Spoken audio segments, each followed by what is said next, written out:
What's up, fish heads? Tony Baber here. I wanted to take a few minutes and go over the off-season kind of routine that I go through as far as my reel and my rod care, specifically to greasing and cleaning and things that I do with the reels, and then also inspecting the rods as well as cleaning them up and stuff like that so I can get everything ready for the next year and also help increase the longevity of my equipment and just the overall performance of it. So let's get to it.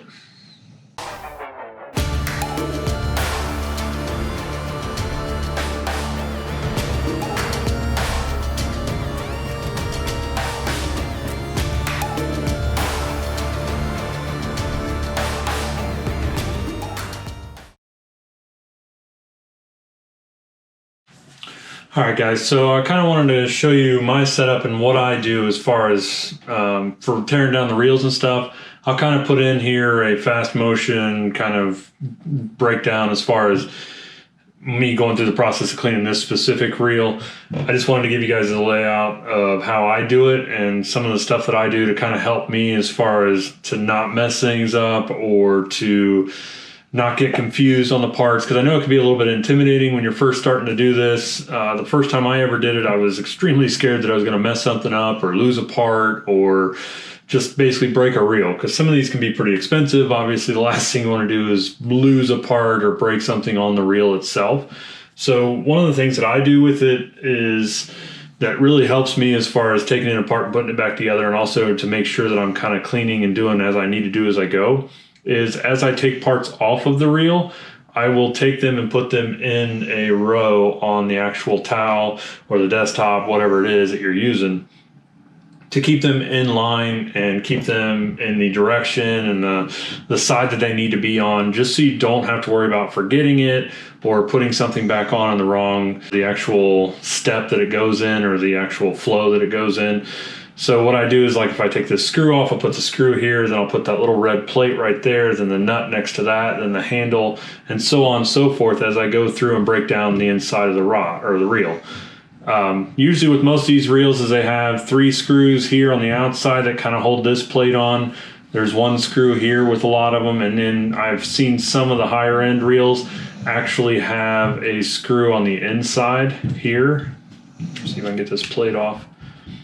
They'll actually put a screw inside of here that'll hold that plate in as well. So keep that in mind as you're tearing these down. But basically, I just tear everything down and clean it all the way around. I'll clean up underneath the seat here, especially if you're using braided line or anything like that. You want to make sure that you're cleaning around here as well as you can, because that stuff can really get nasty with braid and things like that, because all those little particles and stuff will get caked in there.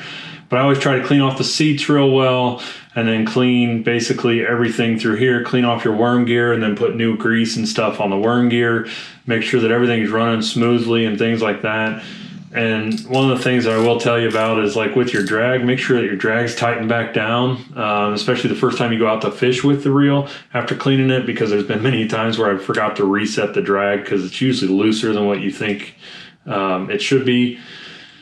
But that's really about it. Like I said, there's a ton of little parts in here and stuff like that. I usually throw oil and stuff on the bearings that are inside here. Any kind of bearing casing or anything like that, I put a little bit of oil on. Any of the gears and that kind of stuff, I try to put grease on. So, because I know some people are like, well, what do I put grease on? What do I put oil on? Just the high viscosity or the high moving parts, you want to think like oil, because you want it to be a nice, smooth, slick surface.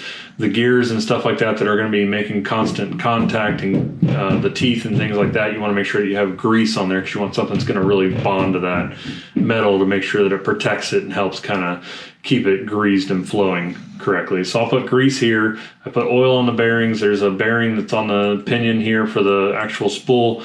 I put oil in that.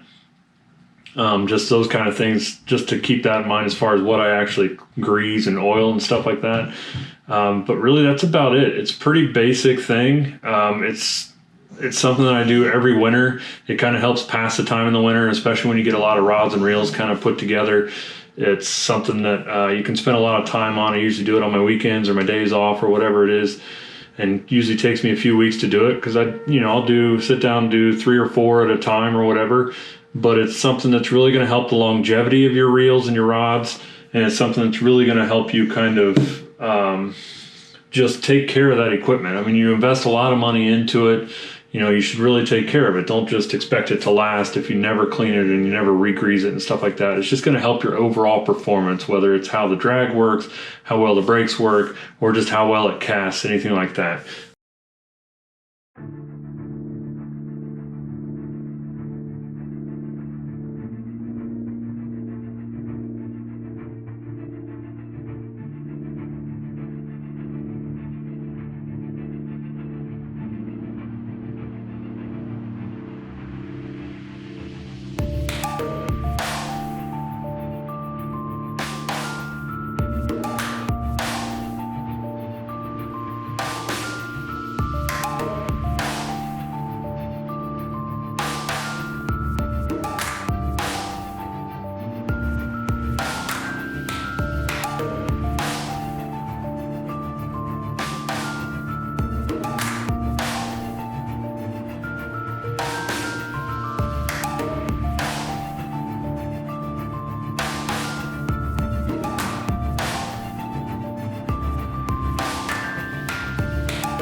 Now, as far as my rods go, and kind of the stuff that I do with my rods, or what I'm looking for with my rods as far as care and things like that, I try to go through all the eyes, and I look at all the eyes and stuff all the way down through the rod from tip to the base to make sure that they're all seated good. There's no cracking in kind of the seats of them here. Make sure there's no cracking along the rod itself. Make sure everything's in good shape. Make sure all your inserts are there. You know, nothing's really loose or anything like that. And then I also give everything a wipe down on all the eyes and stuff like that, because this stuff can get really dirty depending on kind of where you're fishing and the areas that you're fishing in.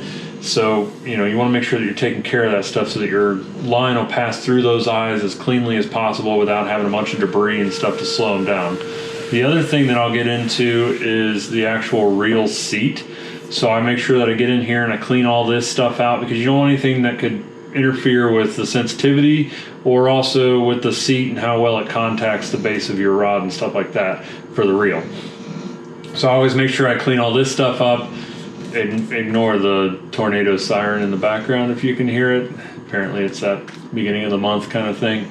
But I always try to clean this stuff off, clean the grips off, because as you can see they get dirty and stuff like that. So just try to give them a nice clean. So I'm working with as clean possible of equipment and stuff that's not going to fail And like I said, you're just checking for any kind of cracks, any kind of problems or issues, whether it's in the reel seat back here or in the handle, the rod base itself, all that stuff you want to kind of make sure that you're taking care of and, you know, really inspecting and things like that.